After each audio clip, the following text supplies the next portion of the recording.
आज lung cancer awareness day पे हम बात करेंगे डॉक्टर दीपक अब्रोल जी से, जो कि कैंसर स्पेशलिस्ट हैं, और इनसे जानेंगे कि लंग कैंसर के क्या कारण होते हैं। सर, लंग कैंसर की अगर बात की जाए तो क्या स्मोकर्स को ही खतरा है लंग कैंसर होने का? स्मोकर्स को आम पॉपुलेशन से खतरा ज़्यादा है, लेकिन ऐसा नहीं है कि नॉन स्मोकर को ये होगा नहीं। कहीं जेनेटिक म्यूटेशंस होती हैं, नॉन स्मोकर्स में भी लंग कैंसर हो सकता है। इवन फीमेल्स में, नॉन स्मोकर्स में आजकल ये बढ़ रहा है। दूसरा, एयर पोल्यूशन इसका एक मेजर कॉज है। तो स्मोकर्स अगर नहीं भी है और ऐसे एरिया में रह रहा है जहाँ की एयर पोल्यूशन, एनवायरमेंटल पोल्यूशन है, तो उसको खतरा बढ़ जाएगा जी। तो सिर्फ स्मोकिंग ही इसका काज नहीं है, लेकिन स्मोकिंग एक इसका मेजर काज है जो कि लंग कैंसर का कारण देखा जा सकता है। 90% लोग जो कहा जाता है एडवांस स्टेज लेकर आते हैं, लक्षण जो वार्निंग साइन थे कहाँ पे हमसे इग्नोर हो जाते हैं कि जो पकड़े जा सकते थे। 80 to 90% जो लंग कैंसर पेशेंट्स हैं वो लेट स्टेजेस में आते हैं। इसका रीज़न ये है कि कई बार शुरू में जो मास थोड़ा थोड़ा बन रहा होता है लंग में, वो ऐसा कोई सिम्टम काज नहीं करता अलार्मिंग कि जिससे वो डॉक्टर के पास जाए। जैसे कि अगर इसका एक सिम्टम होता है खून आना, स्पूटम के साथ ब्लड आना, ये जब आता है तो पेशेंट अलार्मिंग साइन है, क्योंकि खून देख के वो डर जाता है, तो वो नेचुरली आएगा।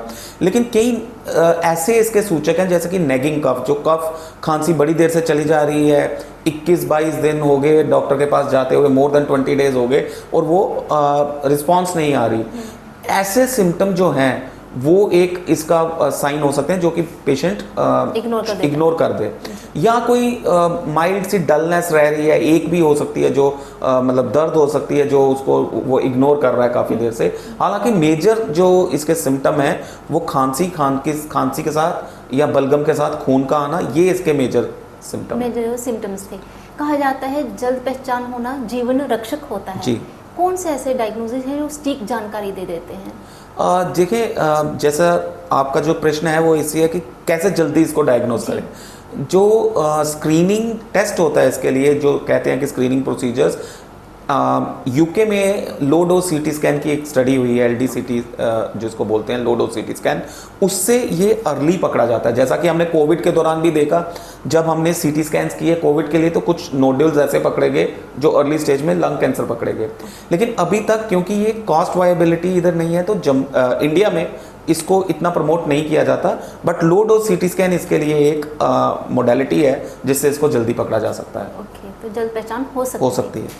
सर, ट्रीटमेंट मोडेलिटी का अगर बात की जाए तो बहुत सारी मोडेलिटीज़ जो हैं वो देखी जाती हैं। क्या ग्रेडिंग और स्टेजिंग पर डिपेंड करता है ट्रीटमेंट? बिल्कुल। अगर अर्ली स्टेज में, स्टेज 1 में ही ये डायग्नोज हो जाता है, तो मोस्टली सर्जन जो होते हैं, शल्य चिकित्सक, वो ही इसका इलाज कर देंगे सर्जरी करके। आगे किसी चीज़ की कीमोथेरेपी या रेडिएशन की ज़रूरत नहीं पड़ेगी। या स्टेज 1 में कई बार इनऑपरेबल हो अगर, तो हम SBRT से, एज रेडिएशन ऑन्कोलॉजिस्ट, हम उसको क्योर कर सकते हैं। लेकिन अगर ये स्टेज 3 या 4 हो जाएगी, तो 3 में रेडिएशन, कीमो और सर्जरी तीनों का रोल आ सकता है, या सिर्फ रेडिएशन और कीमो का रोल आ सकता है। और स्टेज 4 हो जाएगी तो फिर कीमोथेरेपी का ही मेन रोल रहता है, पैलिएशन के लिए ही रेडिएशन का रोल आता है। तो 3 मोडेलिटीज़ जो इसमें मेन इन्वॉल्व हैं वो है शल्य चिकित्सा सर्जरी, रसायन चिकित्सा कीमोथेरेपी, और विकिरण चिकित्सा रेडिएशन ऑन्कोलॉजी, रेडिएशन थेरेपी। आजकल जो इसमें एक और जुड़ा है आयाम, वो है इम्यूनोथेरेपी। इम्यूनोथेरेपी काफ़ी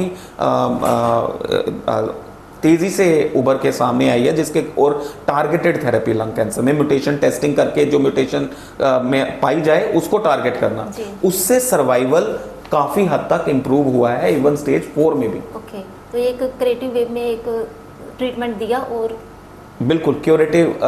हालांकि स्टेज 4 में पैलिएशन ही आप समझो, लेकिन अगर स्टेज 4 में भी पेशेंट आजकल हमारे पास 5-6 साल तक भी सर्वाइव करते हैं अगर वो इम्यूनोथेरेपी ले रहे हैं, तो उसका एक बेटर रोल इसमें देखा गया है। जब कोई दिन या डे या वीक मनाया जाता है तो उसका इम्पॉर्टेंस, उसका जो मोटिव होता है कि लोग जागरूक हो सके। एज ए प्रिवेंटिव मेयर्स में अगर बात की जाए तो लंग कैंसर से कैसे बचा जा सकता है सर? लंग कैंसर से बचने के 2 मेजर चीज़ें हैं। सिगरेट स्मोकिंग को अपनी जीवन शैली से हम निकाल दें, और एयर पोल्यूशन को जितना हो सके हम अवॉइड करें उन जगहों में जाना जहाँ एयर पोल्यूशन है। अब ऐसी सिचुएशन, ऐसा हमारा दिनचर्या है कि हमें जाना पड़ता है, लेकिन हमें एज ए सोसाइटी सरकार के साथ मिलके पोल्यूशन को, एनवायरमेंटल पोल्यूशन को, एयर पोल्यूशन को कम करना चाहिए, ताकि ये लंग कैंसर कम हो सके। तो कहीं ना कहीं जो तंबाकू का सबसे ज़्यादा इम्पोर्टेंट, तंबाकू और स्मोकिंग ये मेजर काज है इसका, और अगर वो हम जीवन शैली से निकाल दें तो काफ़ी हद तक हम इसको कंट्रोल कर सकेंगे। आज लंग कैंसर अवेयरनेस डे पर आपने हमें महत्वपूर्ण जानकारी दी कि क्या होता है और कैसे इसे बचा जा सकता है। आपका बहुत बहुत शुक्रिया। Thanks for inviting. तो डॉक्टर साहब हमें बता रहे थे कि कोई भी कैंसर रातों रात नहीं पनपता है, ज़रूरी होता है आप जागरूक हों किसी भी बदलाव को लेकर और दूसरों को भी जागरूक करते रहें ताकि आप खुश रहें, स्वस्थ रहें।